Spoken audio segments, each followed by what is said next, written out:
Hey guys, Mustached. I'm here to review the Fantastic Four First Steps. So, a little bit of a preamble that I have obviously seen the trailers for, or the trailer, the first one anyways, for this movie. And obviously, in going back of this history, obviously this is not Fantastic Four's first rodeo. In fact, this is its third really attempt at being made in terms of film. So let's go over those very briefly. So the original Fantastic Four, I would argue, is okay. Like, just fine, from what I can remember of it, because I didn't rewatch the movie in preparation for this. I just kind of am recollecting the vague remembrances of Fantastic Four from what I can remember of it. Anyway, at some point later, they remade Fantastic Four. It was significantly worse. And I would argue that most people probably were on the side of that was easily one of the worst superhero movies among a huge collection of them, as it were. So, obviously, this had to do quite a rebound from that. Sort of like, identically to Superman, which is very interesting, because I've seen very interesting remarks in regards to Superman versus Man of Steel, its previous iteration. And a lot of people just saying that Man of Steel was better all of a sudden, and not being able to remember just how bad that movie was in the majority of its time versus Superman.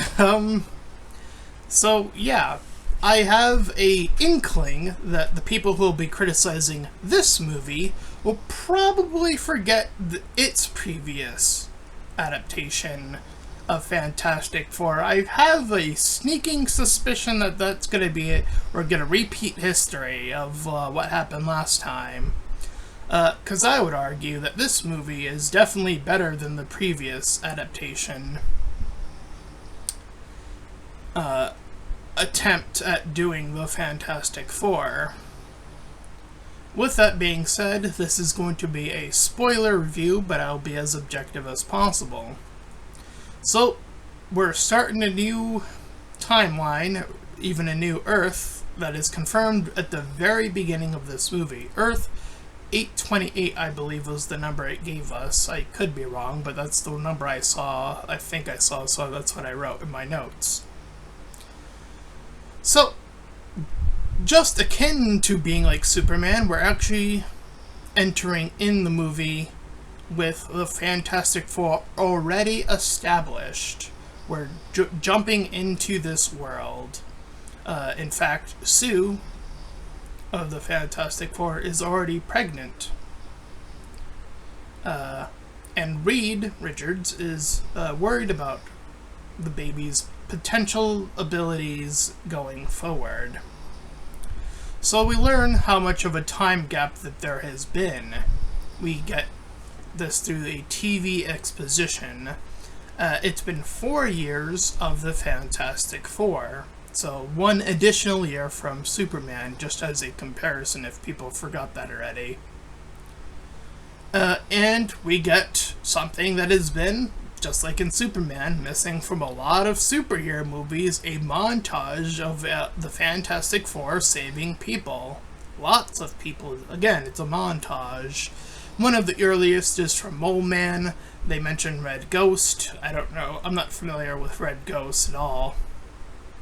And an interesting little tidbit is that they hold this congressional meeting, and the only individual flag that is missing is the Latveria flag, aka Doctor Doom. So they already set Doctor Doom up here. At least that's the implication at the very most. So they return to preparing some meal,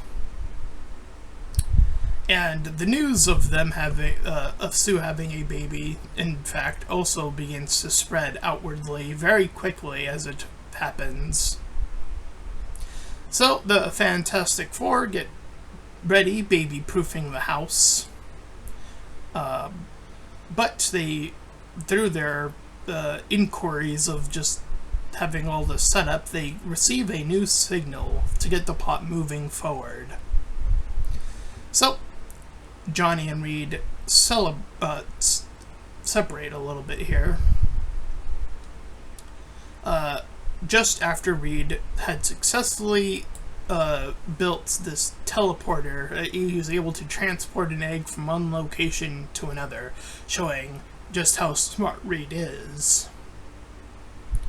This is a setup to the payoff at the end of the movie, by the way, and I'm not kidding. So, good job on having a huge setup and paying it off.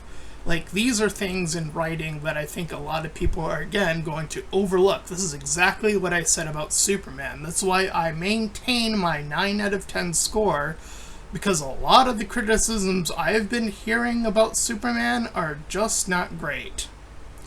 They don't hold up to any scrutiny from what I can tell. Again, at least from the critiques I have seen. So anyway. So, as the Thing of the Fantastic Four is out and about in the city, the kids are like, yeah, pick up this car! So he you know, he does it, he flexes for the kids, as he's like semi flirting with this lady that he's visiting. Meanwhile, Reed helps crack down on crime, as we see a lot of police sort of scouring the skies. However, it is at this time the sky lights up, and this version of the Silver Surfer heads down. She warns Earth, as the Fantastic Four reaches her, that their planet will be taken by Galactus, and that their planet was chosen very carefully is what she signifies here. Johnny,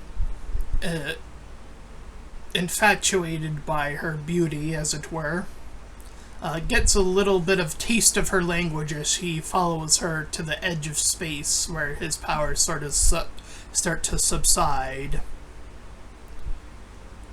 At any rate, Reed makes a speech about how space has brought them, many advancements, but is bringing in this new fear as this entity that they have all now witnessed has come to, has made this warning, essentially.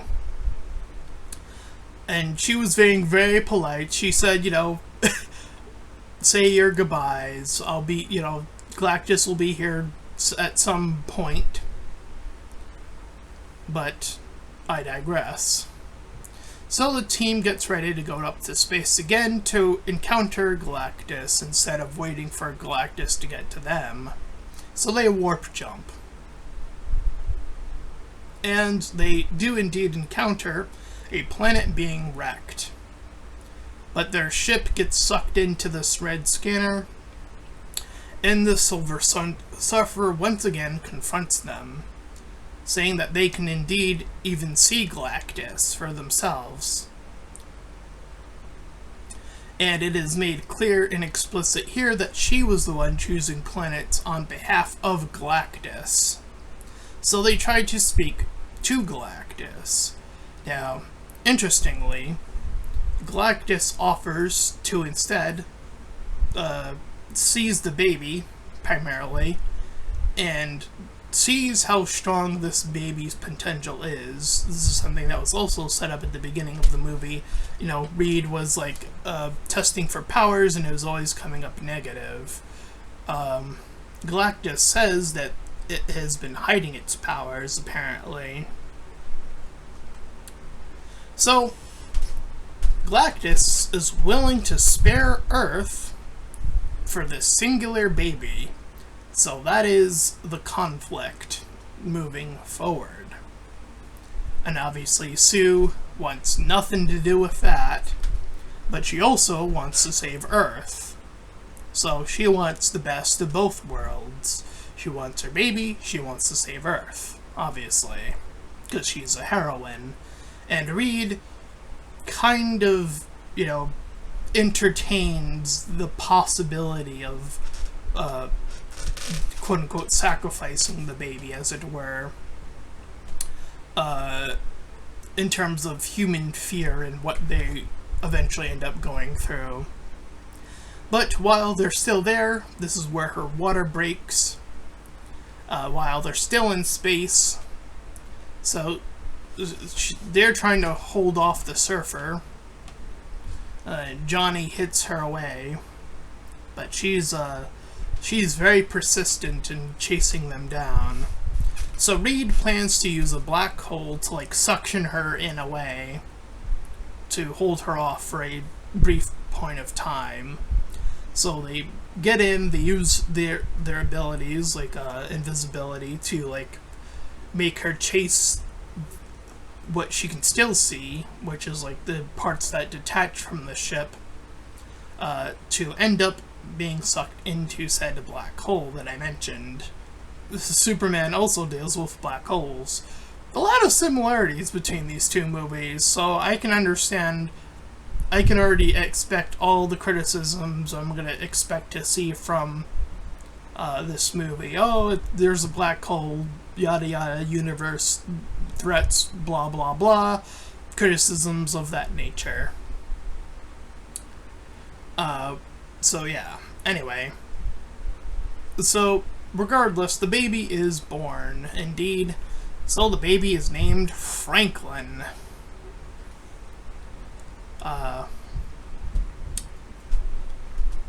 And when they return, this is when the press, Reed says as much, the Galactus wants the baby for the planet. The people are like, oh, maybe we should do that. It's just one baby. Psh, and so on and so forth. So, the Galactus is not very keen on what just happens as the Silver Surfer returns eventually, and makes her suffer for her failure, as it were. But as the baby is out and about, Reed checks it again, and it doesn't seem to have any abnormalities, as it were.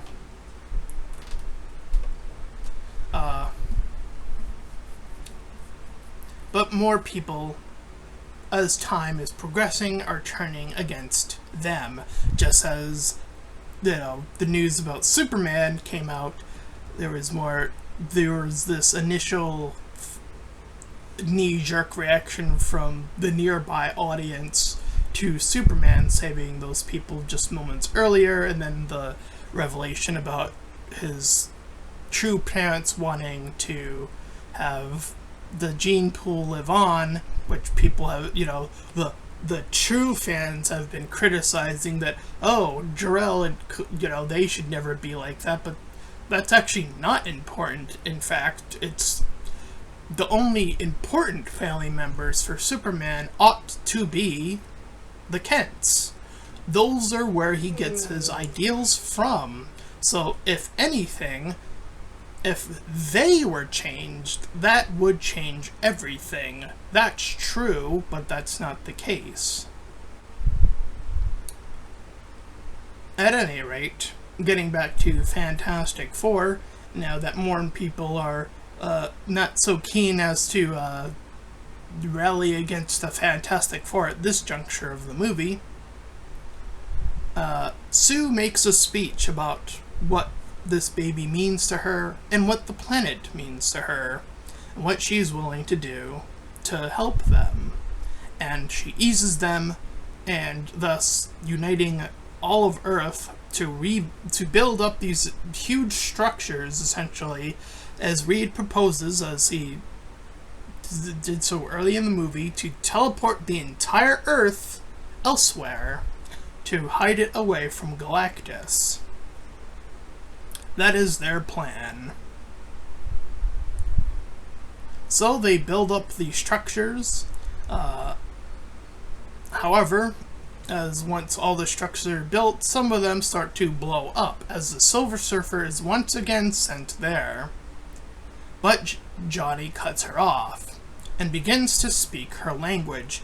Throughout the movie, he has been decoding her language, and now he's utilizing it against her, and indeed guilting her about what she has been doing in this entire process, about selecting all these other planets, all these other beings, begging for their lives, and Galactus coming in and doing the dirty work and eating the planet, so on and so forth.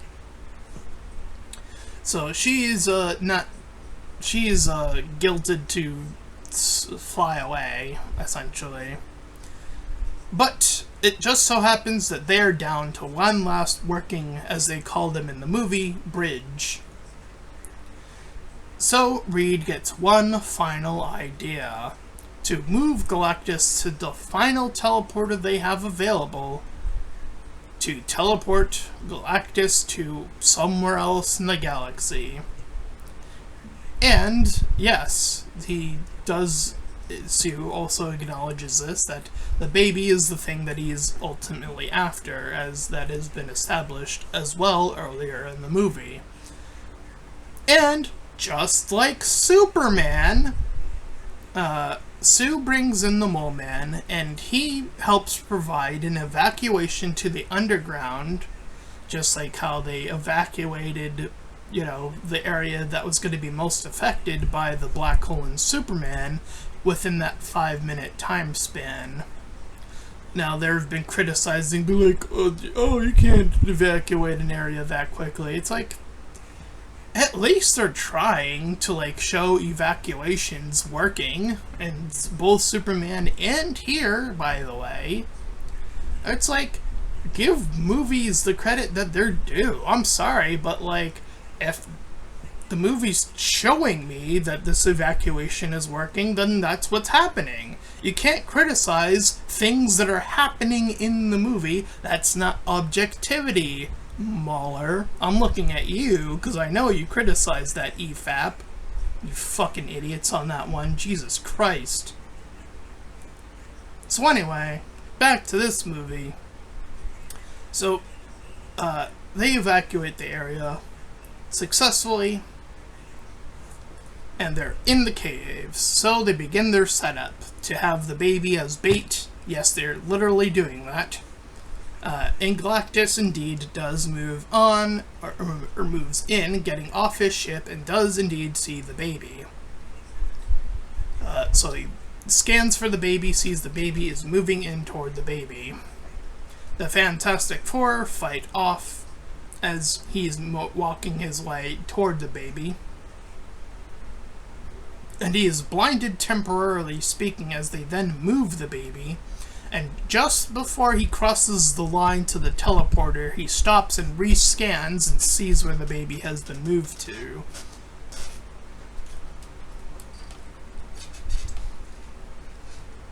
So we see that they continue to try to fight to the best of their abilities. We see the Thing, the context of the trailer of him knocking down that building. It was Galactus was holding on to said building, and the Thing was ruining the support so that he could continue to get pushed, by the way. That's what the context of that was.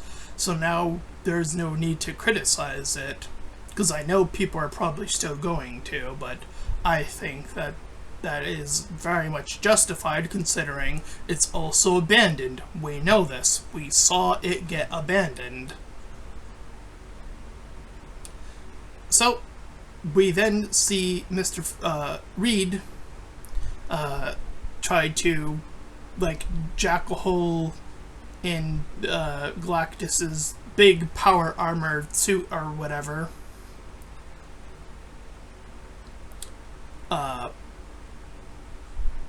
And Johnny and the Thing also team up. They light him on fire temporarily. And Sue then uses her power to an immense, of her willpower, as it were, to literally start pushing Galactus back toward the portal. As he got the baby, by the way, at this juncture. He has the baby in his hands, and the portal is like being worked on to be opened at this juncture. So it is this ticking clock as Reed barely grabs the baby, as Johnny proceeds to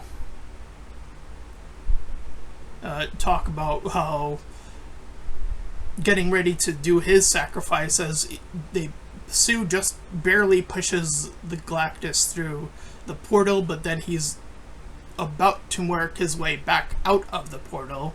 So Johnny's like the first to dive in. Then we see the Silver Surfer return from the guilt we saw earlier, so now she's switching sides at this juncture of the movie. Painting her as this person who could have prevented a lot of this, presumably, is finally getting this chance to do the right thing this time around, as it were. So she's the one who sacrifices herself to push Galactus back through the portal, and thus Galactus is sent away. That is right. The Earth is saved, which is so fascinating because I could have sworn everyone was predicting that the Galactus was going to win. That's what I kept hearing from every critic that I kept hearing this about in the setup to this movie. Galactus is gonna win. Galactus is gonna win. I heard that over and over again, and look where we are, where that actually doesn't end up happening. Whoopsie doodle. Turns out, nope, not even. Galactus gets sent the fuck away with Silver Surfer in tow. So we cut to some X amount of time later, as they're preparing for this new interview. One of the presser people that helps them, essentially, ushers them to safety or away from news people, that type of individual, is like, oh, the press wants you to set up the Fantastic Five, and they're like, oh no, it's too soon. And just before they're about to set up for this interview, they're seconds away from it. Their alert watches go off, which we've seen earlier in the movie, which brought their attention to the Silver Surfer among the other times that it did. And they head out instead of doing their interview, and they set up the car and head out with the baby in tow. And that is the Fantastic Four First Steps. So I'm in line to think that this is actually very equivalent to Superman in a lot of ways. I think this is Fantastic Four's best outing in terms of a movie. I found they were definitely trying to find little comedic bits, but I don't think that never really came into focus, though, to be honest. In light of that, I will say it's definitely, again, better. It's way better than the previous iteration. Is it better than the original Fantastic Four? I would say I think so. Again, it's been a long time. Maybe not. I don't know. Again, it has been a long time. So I don't remember a lot of the details about the original Fantastic Four. But in terms of what is here, I think it is excellently done. Again, we are entering an era where superheroes are allowed to be superheroes again. And I find it odd, in just like Superman, that people are criticizing Superman. And again, so far, again, from the criticisms I have seen, have been really poor. So I won't, again, be surprised when I'll be looking out for reviews, and I won't be surprised when those awful reviews start popping up, and it will say, and I actually already started seeing it. I've already started seeing people saying this is not fantastic, to use the pun. But I am going to disagree on that. I think this is very much in line where the DCU is with Superman. This is to use the pun correctly, I do think this is a fantastic movie. So there you go. Anyway, that's my review of the movie. If you ended up enjoying it, then please feel free to like, comment, and subscribe. Also, make sure to check out those links in the description. One, head to my petition to about small YouTubers. Second, to my PayPal, where you can help support me and my channel directly. And third, to my Discord server. You can join, collab, show, do all that cool stuff for free. And until next time, everyone, bye-bye.